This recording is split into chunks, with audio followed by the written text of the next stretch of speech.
Hello friends, we're going over the latest reports from sunny, beautiful Poland. We'll talk about rising salaries, falling unemployment, and slowing inflation.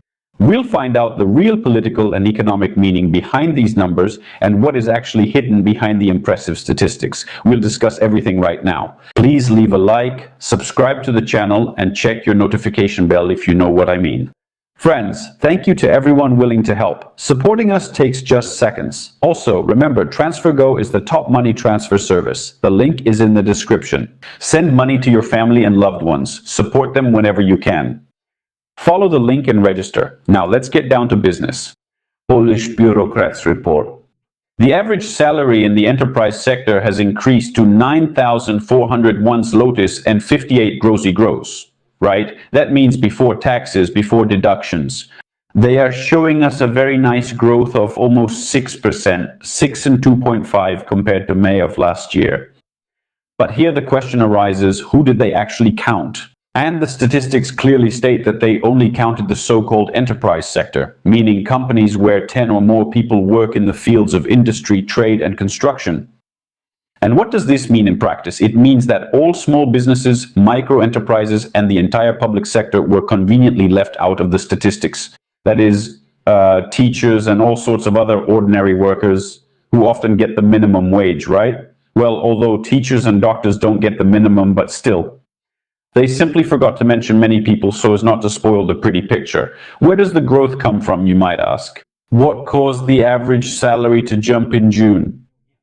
The statistical experts themselves honestly admit that bonuses came in quarterly, annual, for years of service, for special services to the capitalists. And in addition, of course, the government's order to raise the minimum wage from January 2026 to 4,860 zlotys gross also had an impact. So this growth is largely one-time and situational based on one-off injections and an administrative order from above. And not because of some unbelievable surge in productive capacity. And this is where it gets really interesting, right? When we start looking at the number of jobs. And in June 2026, on average, there are about 6.4 million positions in the enterprise sector. We're told everything is stable. There are no fluctuations compared to May. But, friends, if we turn the clock back 12 months and look at the year-over-year dynamics, it turns out the number of jobs has dropped by 0.9%. So you see, right, what do we have left in the end? And here, cost optimization is taking place. Employment is gradually decreasing and there are fewer jobs. So hello to the signs of crisis in the European economy that we talked about just last week. But those who remain are given one-time bonuses so that the average figure in the reports looks solid and attractive. Well, that's how it is, friends. Let's see what happens next. By the way, dear viewers, who lives or works in Poland, please write in the comments. Have you actually felt those average 9,400 zlotys in your pocket? Or is it just statistics like some eat meat, some eat cabbage, but on average we're all eating stuffed cabbage rolls? Please share your first-hand observations. So these are the numbers we have for the average salary, right? Let's move on. We still have two more topics, which are unemployment and inflation. Yes, for your convenience, there will be time codes. So now is the perfect time to check the Dubai section. So we are officially informed the registered unemployment rate dropped from 5.9 in May to 5.8 in June. The decrease, as you can see, is tremendous, by a whole 0.1%. The total number of officially registered unemployed people through the employment office system amounted to 901,500 people, compared to 916,000, which was the figure a month earlier. So, supposedly almost 14,000 people found employment. Okay, but let's take a look at the next column. The number of newly registered unemployed in June itself increased. In May, there were 81,000, and in June, there were already almost 84,000. So, the flow of people who are losing their jobs or coming to the employment office for the first time is not just failing to decrease, but is slowly, slightly, yet steadily growing. What does this mean? Is the market heating up, or is it just a seasonal illusion? At the same time, we're being shown data from the job vacancy barometer, which suggests that employers have started posting more ads online, and since February there's been a steady revival. However, the report's authors reveal the main point at the end. Blue-collar jobs are in decline. In professions related to physical labor, there is a steady trend of decreasing job vacancies. The productive sector is cutting demand for labor.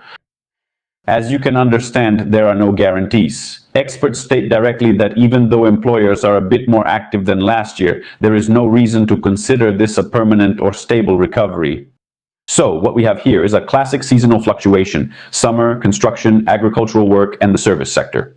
Capital temporarily attracts cheap labor for the season, after which these people either go back to their own lives or join the ranks of the unemployed. By the way, my friend's daughter went to the Polish seaside to do some seasonal work.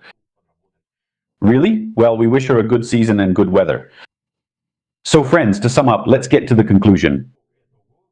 The crisis remains. A slight seasonal drop in total unemployment hides the rise in first-time job center registrations.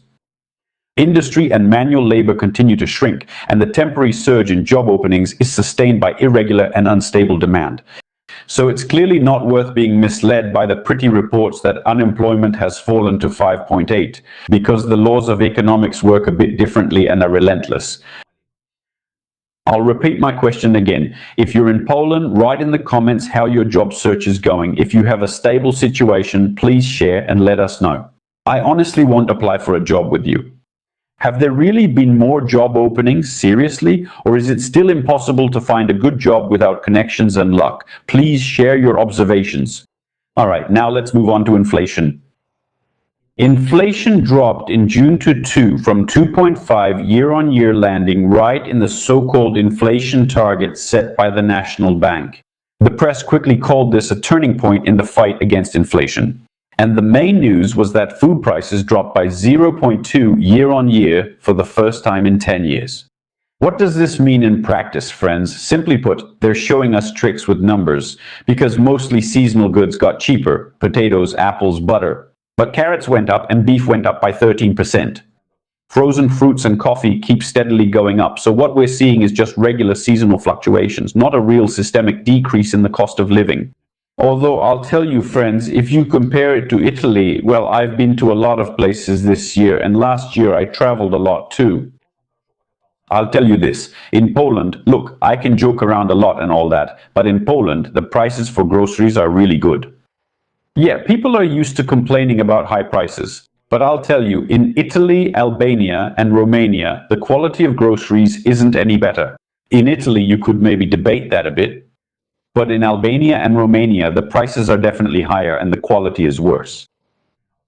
All right, next we have goods and services. Goods and services. Let's get back to the topic of what else influenced the statistical indicators. In June, fuel supposedly became cheaper by 7 to 7.5 compared to May. Well, let's look at the next column. Inflation in the service sector remains steadily high at 5.4%, and by the way, fuel will return to its previous levels. And it's actually services that hit workers' wallets the hardest. Because capital simply compensates for temporary downturns in commodity markets by shifting the costs onto whose shoulders? Ordinary workers, through everyday services and tariffs. What awaits us this fall? Even the top banking analysts from BNP and Rebus openly admit that June's 2.5 is the lowest figure for many months to come. Already in the fall, we are facing the inevitable: rising prices for raw materials and fuel due to geopolitical upheavals in the Persian Gulf, problems in agriculture, droughts and frosts that have reduced the grain harvest by 5 to 10%, and the end of preferential programs and the cancellation of reduced excise taxes. As a result, by fall, inflation will again creep up to 3 to 3.5%, and food prices will steadily rise until 2027, yes. What do we have left in the end, you may ask? Seasonal zucchini pricing and temporary maneuvers with excise taxes are being presented to us as a great victory of planning. At the same time, the fundamental laws of the market, dependence on global crises, and the constantly rising cost of services haven't gone anywhere. Friends, once again, if you're in Poland, write in the comments, have you felt this turning point in the fight against inflation in your wallet? Or do your supermarket receipts tell you a slightly different story? Please share your observations firsthand. In general, if you put all this together, the analysis of these three interesting factors from the latest reports of the Polish Statistical Office GUS shows a classic case of statistical manipulation. That's the summary in short. Salaries. The nominal increase in wages to 9,401 zlotys is due to one-time measures and an increase in the minimum wage. The real situation in microbusinesses and the public sector is hidden. The number of jobs has dropped by 0.9% over the year. The second point is unemployment. The drop to 5.8 is just a seasonal illusion due to summer construction and agricultural work. At the same time, the number of newly registered unemployed has increased, and the demand for manual labor continues to shrink. Third point, inflation. The 2.5 figure is sustained solely by the summer pricing of vegetables and fuel maneuvers, which will come back to haunt us. In the service sector, inflation remains high at almost 5.5%, and in the fall, a new inevitable round of price increases is sure to come. So, my friends, in my opinion, the government is using seasonal factors, presenting a temporary pause as a triumph of stability. Stability, right? The real laws of the market haven't gone anywhere. The economy is slowing down, and of course, the costs are being shifted onto the shoulders of the working class. Well, friends, I wouldn't want to sound alarmist, but that's just how it is. Those are the numbers, and by the way, I just read to you what the Polish press is writing. It's not that I want to exaggerate things like I left and now I'm happy that everything is bad in Poland. No, honestly, I wish Poland all the best, and of course I want Poland to have good relations with Ukraine. And I also want Ukraine to have good relations with Poland instead of stirring up all these intrigues, scandals, and investigations. Honestly, I want these two countries. I won't hide it, they are in my heart. I want them to live peacefully with each other and in general. That's it. All right, I'm like Leopold the cat, right? But not everyone is like you, Leopold the cat. You'll see in the comments. Baldy, yes, by the way. Right, why isn't Baldy at the front? Why isn't Baldy at the beach? What's going on? I need to get some sun. It's been a while since I last tanned. Thank you all for your attention. Leave likes, write comments. Take care of yourselves and your loved ones. Greetings to the working class, truck drivers, turners, loaders. If I forgot anyone, write as well. Let me remind you that the best money transfer service is TransferGo. The link is in the description. So use it, go to the link and register. That's all for now. See you next time.